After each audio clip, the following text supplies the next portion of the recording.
Em nome do Pai, e do Filho, e do Espírito Santo. Amém. Olá, amado irmão, amada irmã da Escola de Catequese, né? Da Paróquia Nossa Senhora da Conceição, de Pocinhos.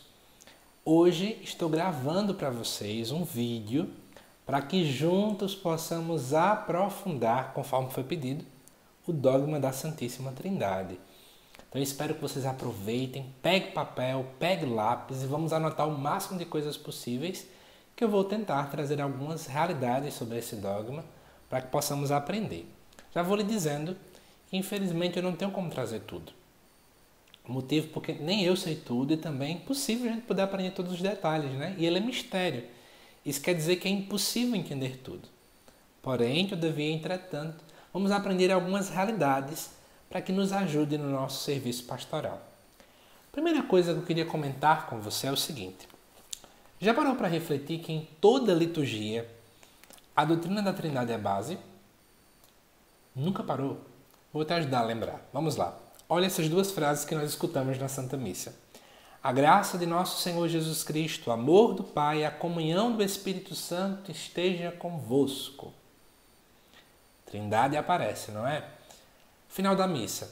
Abençoe-vos o Deus Todo-Poderoso, Ele que é Pai e Filho e Espírito Santo. Basta lembrar também que a própria Santa Missa é iniciada não com a invocação à Trindade. Essa palavra não é muito coerente. Mas é começada em nome do Pai e do Filho e do Espírito Santo.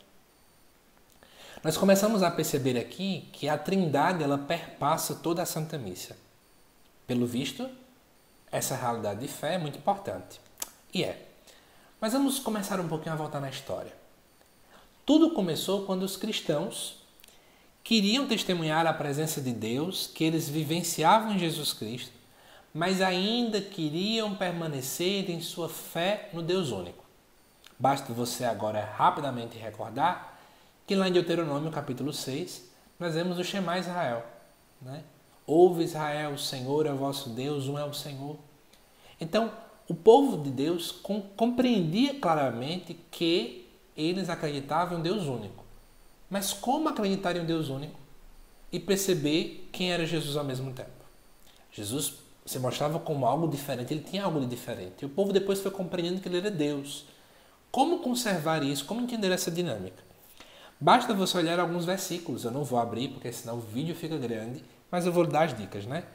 Romanos 1, versículo 7b, Marcos 13, 32, Mateus 28, 19, João 15, 26, que vai falar sobre a procedência do Espírito Santo. Então a gente vai percebendo que em vários relatos bíblicos, os escritores sagrados vão fazendo essa harmonização, digamos assim. Paulo, para poder desenvolver essa doutrina, ele usou a dinâmica do platonismo. Veja bem, o platonismo ele tinha uma visão de mundo, que o mundo ele tinha dois planos. Um, que era o plano das ideias, o plano ideal, que nós não temos acesso, certo? Ele é o plano daquilo que é real. E existe um outro plano que não é real, não tem sentido, certo? E é o plano que nós vivemos. Então, para Platão, sei lá, o que a gente tem aqui é a aparência, não é a realidade. Então, Deus teve que descer do plano que é real, descer, se encarna para poder fazer com que o nosso plano, que não tem sentido, pudesse agora ter um certo sentido. Né? Ter sentido de fato.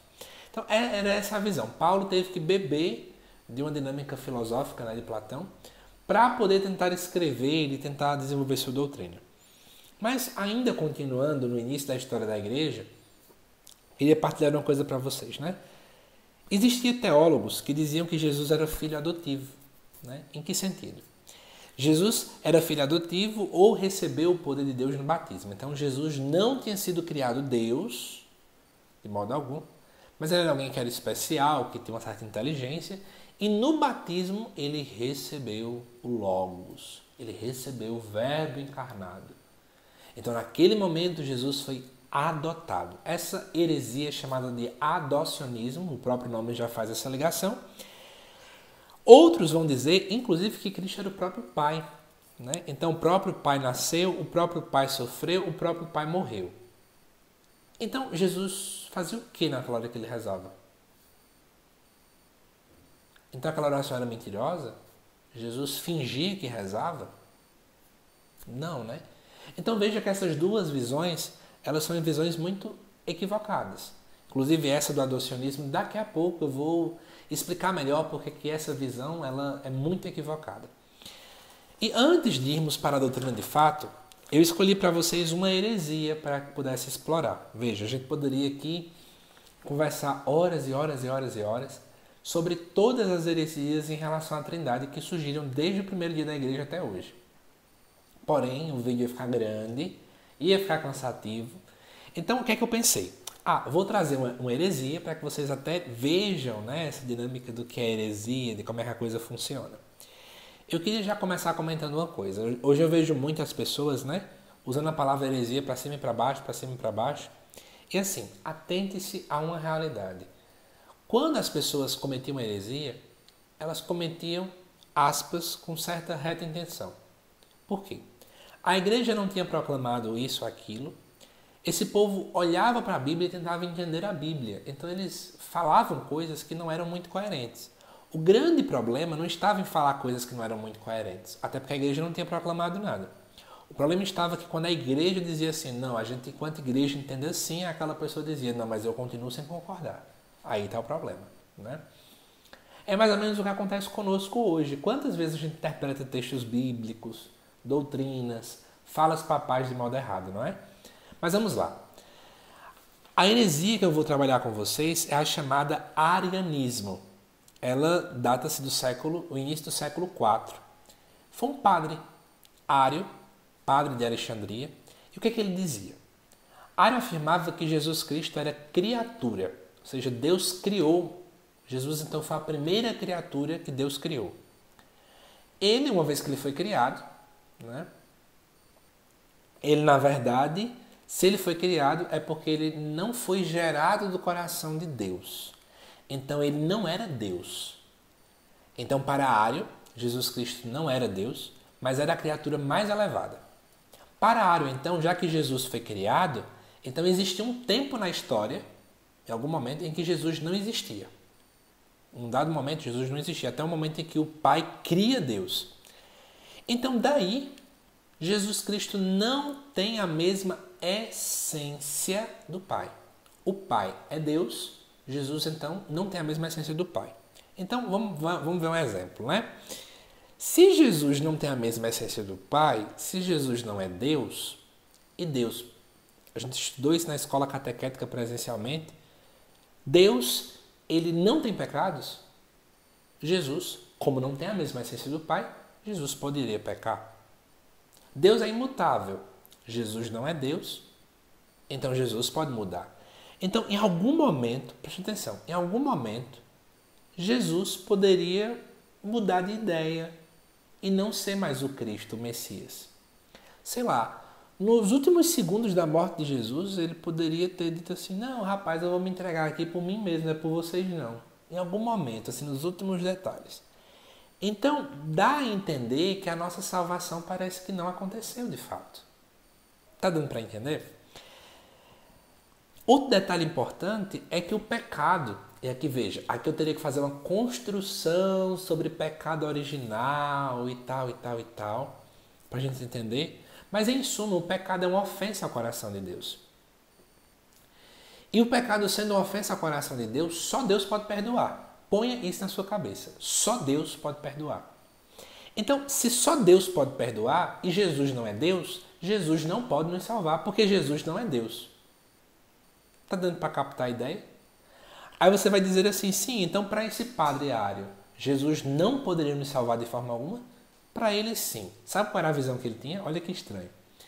Para Ário, a salvação que Jesus nos traz é uma salvação por imitação. José Lucas, explica melhor. Explico tranquilamente. A salvação que Jesus traz por imitação era a seguinte. Jesus é um modelo perfeito, nós temos que imitar Jesus, e se a gente imitar Jesus, a gente é salvo. Pronto. Então, Jesus era assim, assim, assado com a mãe. Vamos fazer a mesma coisa. Jesus falava isso. Vamos repetir as mesmas falas de Jesus. Irmãos, sim, é verdade. Jesus é um modelo perfeito. Ponto final. Não é mentira. Só que se eu começar a aceitar o fato de que a salvação é feita por imitação, eu estou querendo dizer que a salvação é mérito meu. Basta que eu imite Jesus e eu vou ser salvo. Basta que eu cumpra determinadas regras e eu vou ser salvo. Sendo que, na verdade, não é essa a dinâmica. A salvação foi conquistada por Jesus Cristo. Está dando para entender? Então, essa teoria desenvolvida por Ário tinha problemas. Então, ela foi declarada uma heresia, né? E ele foi declarado um herege em Antioquia, em fevereiro do ano 325. E quem é que combateu essa heresia? Foi um santo da igreja, Santo Atanásio. Ele usou por base textos de Irineu do século II. Infelizmente, eu não estou com o texto dele aqui, mas eu queria até falar para vocês, quem quiser aprender mais coisas da igreja, dos padres da igreja, tem essa coleção aqui. Esse aqui é o livro número 1 que eu peguei emprestado. Esse aqui é dos padres apostólicos, eu acho que o de Irineu é o livro número 2, onde Irineu vai fazer toda uma questão de, como é que eu posso dizer? Irineu vai fazer toda uma questão de contra as heresias do gnosticismo, que assolava a igreja no século I. Então ele usa por base Irineu. O que é que Irineu falava? Irineu disse que Deus se fez homem para que os homens se pudessem tornar-se deuses, ou seja, Deus encarnou-se para nos elevar a uma comunhão divina. Então, em Cristo, para que isso acontecesse, entenda, para que isso acontecesse, Deus então precisava se unir também à natureza humana, para que se unindo à natureza humana ele pudesse nos elevar, né? Então, em Cristo teve que existir uma união de naturezas, né? E inclusive ele vai fazer essa ligação, né, lá da transfiguração, né? Quem quiser dar uma lida, Marcos 9, versículo 2 a 8 é um dos relatos, onde ali naquela transfiguração, Jesus se transfigura. E aí, qual era a fala de Santo Atanásio? Da mesma forma, nós também somos chamados a sermos transfigurados com Cristo. E isso começaria no batismo. Então, essa é a visão. E o que é que Santo Atanásio falava? Eu trouxe aqui 2 pontos principais, né? Se o primeiro filho não é filho por natureza, ou seja, se o primeiro filho, que é o primeiro ser, né, fora do pai, não fosse filho por natureza e, portanto, tem que ser gerado, então a gente não pode participar desse filho pelo Espírito, a gente não pode se tornar filho e filha de Deus. Porque deixa eu lhe explicar uma coisa. A gente se torna filho no Filho com F maiúsculo, que é Jesus Cristo. Mas se o primeiro filho já não era filho por natureza, a gente não consegue fazer isso em Jesus Cristo, né? E outra coisa, a própria humanidade não poderia ser redimida, porque ele usava um princípio filosófico que, se eu não estou enganado, Santo Tomás de Aquino aprofundou muito isso, um princípio teológico, né? Que aquilo que não é assumido não é redimido. Então era preciso assumir a humanidade para redimir, ou seja, salvar a humanidade. Mas só comentando aqui algo extra, não é nosso objetivo, né? Eu queria comentar para você um pouco do que Santo Agostinho vai falar, né? Um grande doutor da igreja. Santo Agostinho vai dizer o seguinte: o pecado original é o grande ponto em que Santo Agostinho vai comentar. Ele estava combatendo a heresia. E aí eu esqueci o nome da heresia agora. Meu pai, qual é o nome? Eu não lembro agora. Santo Agostinho vai combater uma heresia, né? Tá na ponta da língua o nome, mas pelagianismo. Ele combate a heresia de Pelágio. Onde que Pelágio falava? Em suma, parece muito com o arianismo. Pelágio vem dizer que a gente, para se salvar, não precisava da graça de Deus. Então Santo Agostinho vai fazer toda uma construção, olhando para a Bíblia, ele constrói toda a doutrina do pecado original. Entende agora a lógica? E o que acontece? Santo Agostinho, então, na hora que vai construir, ele vai colocar, não é? Para salvar é preciso que Deus venha agir, né? É preciso que o mal seja vencido e também nos dar um modelo para ser imitado. Então, para vencer o mal, Deus. Para ser imitado, homem. Jesus é Deus e homem. Essa é a sacada de Santo Agostinho. E para Santo Agostinho, o Espírito Santo era o elo, o amor do Pai e do Filho. Então veja que grande profundidade que Santo Agostinho nos traz. Então, espero que vocês tenham entendido um pouco, né? Isso aqui é uma mini história, né, digamos assim, do dogma.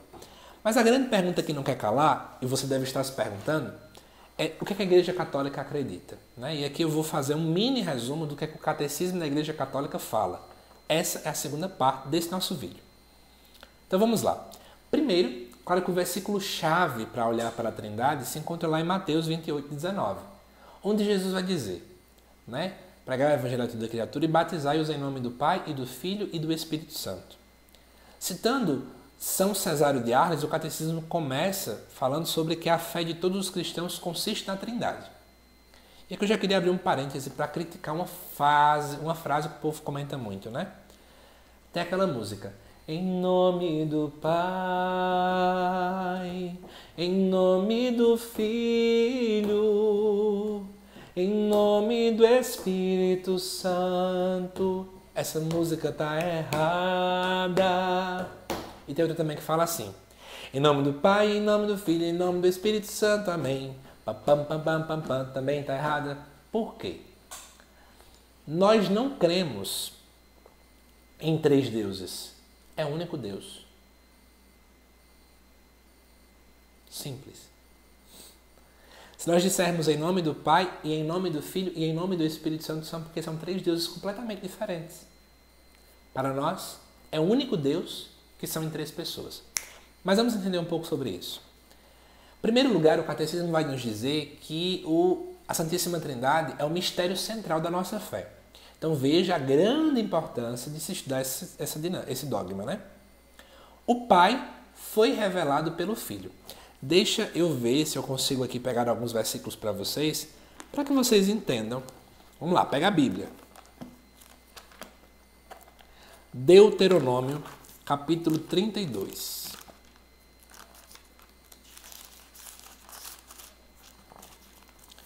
Versículo 6. É isto que devolveis ao Senhor, povo idiota e sem sabedoria. Deuteronômio 32, versículo 6. Não é Ele teu Pai, teu Criador? Ponto. Ora, o povo de Israel chamava Deus de Pai. Vamos continuar. Malaquias, capítulo 2, versículo 10.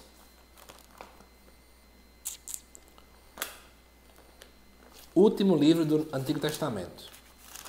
Malaquias, capítulo 2, versículo 10.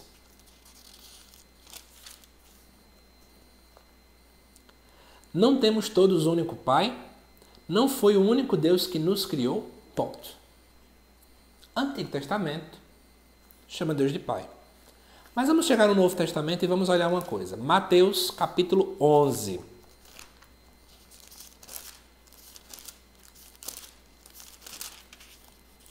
Versículo 27. Tudo me foi entregue por meu Pai, e ninguém conhece o Filho senão o Pai. E ninguém conhece o Pai senão o Filho, e aquele a quem o Filho quiser revelar. Qual é a grande diferença da compreensão de Pai no Antigo Testamento para a compreensão de Pai que Jesus nos mostra no Novo Testamento? Se quiser, pausa o vídeo e tenta refletir. No Antigo Testamento, Deus era visto como Pai porque Ele era Criador. Então faz todo sentido, né? Aquele que cria, a gente utiliza a palavra Pai porque faz todo sentido. Porém, Jesus Cristo não faz isso. Quando Jesus chama Deus de Pai, Ele dá-nos a entender assim que existe entre eles uma relação tão íntima, mas tão íntima, que o povo de Israel ainda não tinha chegado até aí. E aqui eu vou usar Gálatas. Olha o que Gálatas vai fazer. Paulo vai dizer o seguinte aos Gálatas no capítulo 4. E porque sois filhos, vai falar no versículo 5, né? Capítulo 4, versículo 5 fala da adoção filial. E depois, porque sois filhos, Deus envia o Espírito que clama Abba Pai. Ou seja, a gente só chama Deus de Pai por conta do Espírito Santo. O próprio Espírito Santo também chama Deus de Pai. De uma forma muito diferente. Abba Pai, paizinho, intimidade. Então o que está acontecendo aí? O que está acontecendo é porque o Filho e também o Espírito Santo, em certo sentido daqui a pouco eu vou explicar melhor, tem uma relação com Deus Pai diferente da nossa relação. Entende? Que até então, Deus que era Pai só era visto como Criador. Agora, a gente entendeu que Deus é Pai em outro sentido muito mais profundo. Quem é que nos mostrou isso? Jesus Cristo. Então, é Cristo que nos revela que, de fato, né, por isso que o Catecismo diz, o Pai é revelado pelo Filho. E aí o Catecismo cita 2 concílios muito importantes dentro da Igreja. O Concílio de Nicéia, ano 325, que vai dizer que o Filho é consubstancial ao Pai. Tem a mesma substância. Daqui a pouco eu explico que palavrinha é essa. Depois vem o Concílio de Constantinopla, no ano 381, que vai dizer que Jesus Cristo foi gerado e não criado. Eu até já comentei sobre isso, né, nessa aula. Jesus Cristo não foi criado. E se ele tivesse sido criado, existia algum momento que ele não existia. Ser gerado é diferente. Depois o catecismo fala que o Pai e o Filho são revelados pelo Espírito Santo. Vamos lá. João, capítulo 16. Pega a Bíblia, a gente se acostumar a mexer com a Bíblia para cima e para baixo, hein? João 16, versículo 13. Quando vier o Espírito da verdade, ele vos guiará na verdade plena. É o Espírito Santo que nos revela a verdade e, portanto, nos revela o Pai e o Filho. Constantinopla, já citado aqui, Concílio 381, disse o seguinte: o Espírito Santo é o Senhor que dá a vida e procede do Pai. Concílio de Florença, 1438. Ainda disse mais, que procedia do Pai e do Filho. Então, como entender tudo isso, né? Como entender essa realidade? Como compreender esta realidade? Vamos lá. Agora eu vou chegar para vocês para poder dizer o seguinte. A igreja, quando ela foi construindo sua teologia, ela percebeu que existia uma grande escassez de terminologias, de conceitos. Então ela se utilizou de algo que era comum naquele tempo. Hoje em dia desvalorizou-se muito, mas era muito mais valorizado naquele tempo, que era a filosofia. Então se utilizou de 3 palavrinhas-chave. Preste atenção. Substância, pessoa e relação. Substância, nós costumamos usar mais a palavra natureza. Tem a ver com essência. Substância tem a ver com essência. Agora você talvez comece a entender porque que a gente fala que a Eucaristia é transubstanciada. Ela muda a essência. Ela não é transformada. Transformado mudaria a forma. A Eucaristia não muda a forma. Continua pão. Continua hóstia. Mas ela mudou a sua essência. Ela não é mais pão, mesmo tendo formato de pão. Entende? Agora é Cristo. Compreendeu? Senão era transformada, mudava a forma, não muda a forma. Depois vem um conceito de pessoa, né? Substância tem a ver com natureza, pessoa. Esse ponto foi usado especialmente para mostrar que as pessoas são distintas na Trindade, mas eu vou te explicar o que significaria pessoa. Não é uma palavra muito boa, mas é porque, na verdade, faltava palavras, então se usaram pessoas. Outra palavra seria hipóstase, né? A mesma coisa. Pessoa era a palavra no grego que era usada para as máscaras que as pessoas usavam quando tinha que atuar numa peça e ela tinha que simbolizar mais de um personagem. Então ela colocava a máscara. Então, persona, né? Inclusive hoje o povo de rede social usa isso. Persona. Eu ponho uma máscara para estar no meu Instagram vendendo meu produto. Então, seria mais ou menos essa a dinâmica. Eu tenho que mudar de personagem. Então, reflete distinção. Relação tem a ver de referência, né? Relação de alguém com alguém. Né? Referência. Então, vamos entender essas palavrinhas agora-chave, sem aproveitando, né? Falei de hipóstase, que é a dinâmica de pessoa. Agora você entende o significado da união hipostática. Que em Cristo existem 2 pessoas unidas, humano e divino. Pessoal, desculpa interromper o vídeo aqui na metade, é porque é o seguinte, preste bem atenção. Eu havia dado uma informação errada, me perdoe. O que significa dizer união hipostática? Quer dizer que em uma única pessoa nós temos a união de 2 naturezas. Ou seja, em Jesus Cristo, ele que é uma única pessoa, existem 2 naturezas, divina e humana. Então, é isso. Que Deus te abençoe. Continue aí o vídeo. Bons estudos. Vamos entender, então, os pontos principais do dogma da Trindade. São 3 pontos apenas. Primeiro, a Trindade é una. A nossa fé é que, em substância, eles são um. Só existe uma única natureza. Nós não acreditamos em 3 deuses. É só um único Deus. Vamos entender melhor isso? Vamos lá. Se por acaso Jesus fosse um outro Deus e o Deus Pai também fosse outro Deus, existia uma briga entre deuses aqui, né? Porque quem é que é o Todo-Poderoso? Não faz muito sentido. Entende? Mas ao mesmo tempo eles não são, eles têm a sua distinção. E essa distinção está em relação à parte das pessoas, né? O Pai é uma pessoa, o Filho é outra pessoa e o Espírito Santo é outra pessoa, né? E essa distinção a gente vê dentro da relação. Vamos entender. Ó. O Filho é filho em relação ao Pai. O Pai é pai em relação ao Filho, né? A gente costuma inclusive dizer, não é? Do filho para o pai existe uma geração passiva. O filho é gerado passivamente. Do pai para o filho existe uma geração ativa. Do amor do pai e do filho existe uma procedência. O Espírito Santo procede. Então, do pai e do filho existe uma relação de procedência ativa e do Espírito Santo uma procedência passiva, né? Tem até acho que é Santo Ambrósio que fala, não lembro, ou é Santo Agostinho, porque é tanto santo na cabeça que a gente não decora tudo. Que ao falar da Trindade ele falou, né?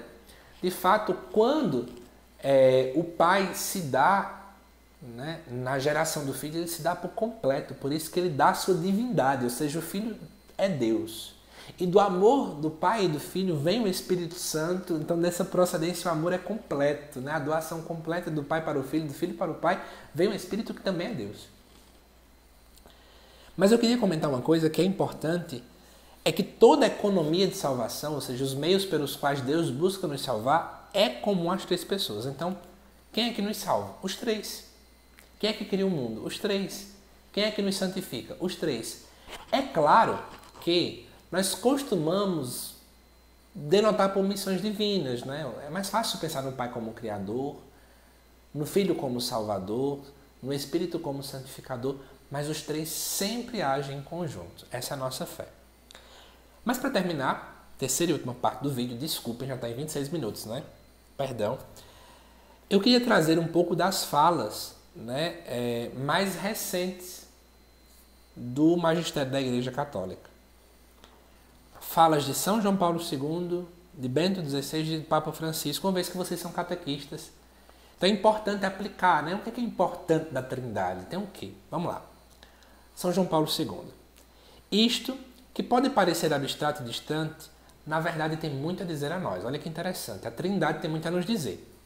Se acreditarmos que Deus é, na sua essência mais íntima, comunhão de Pai, Filho e Espírito Santo, isso é, comunhão de pessoas, e se acreditamos que o homem e a mulher realmente foram criados à imagem de Deus, isto é, à imagem de tal comunhão, só precisamos aprofundar mais um pouco para chegar à verdade do ser humano como um ser para a comunhão. Ou seja, nós somos criados para a comunhão, somos imagem e semelhança de Deus, Deus é Trindade, Deus é comunhão, nós também somos chamados à comunhão. Para nós hoje, o que a verdade de fé da Santíssima Trindade nos diz, não é tanto um conjunto complexo de explicações sobre o ser de Deus, quanto um convite a olhar o desejo que se encontra no mais íntimo dos nossos corações, o de sermos amados e amar, encontrar e viver a comunhão de pessoas. Que coisa linda, né, gente? Vamos continuar. Agora é Bento XVI. Deus é todo amor, só amor, amor puríssimo, infinito e eterno. Não vive uma esplêndida solidão, mas é uma fonte inesgotável de vida que se doa e se comunica incessantemente. Deus não está fechado em si mesmo, e para constatá-lo, é suficiente observar o macro-universo, nossa Terra, os planetas, as estrelas e galáxias, mas também o micro-universo, células, átomos, partículas elementares. Em tudo que existe, está impresso o nome da Santíssima Trindade, porque tudo provém do amor, é voltado ao amor e se move impulsionado pelo amor, naturalmente, em níveis diferentes de consciência e liberdade. Que profundo, né? Essa dinâmica do amor. Tudo está impresso na Santíssima Trindade. Por fim, agora, Papa Francisco, a Santíssima Trindade é um mistério imenso, que excede a capacidade de nossa mente, mas que fala ao nosso coração, porque o encontramos encerrado naquela expressão de São João, Deus é amor. Na medida em que Ele é amor, Deus, embora seja um e apenas um, não é solidão, mas é comunhão. O amor, de fato, é essencialmente um dom de si. Em sua realidade original e infinita, é o Pai que se entrega gerando o Filho, que por sua vez se entrega ao Pai, e seu amor mútuo é o Espírito Santo, o vínculo de sua unidade. Esse mistério não é fácil de entender, mas pode ser vivido. Foi-nos revelado pelo próprio Jesus. Eu finalizo esse vídeo dizendo uma coisa para vocês. Mais do que tentar entender detalhe por detalhe da Santíssima Trindade, o que nós precisamos explicar, seja numa pastoral do batismo, catequese para a primeira Eucaristia, catequese em vista de uma crisma, é explicar para as pessoas o que esse mistério aponta. Aponta que nós somos chamados a viver em comunhão.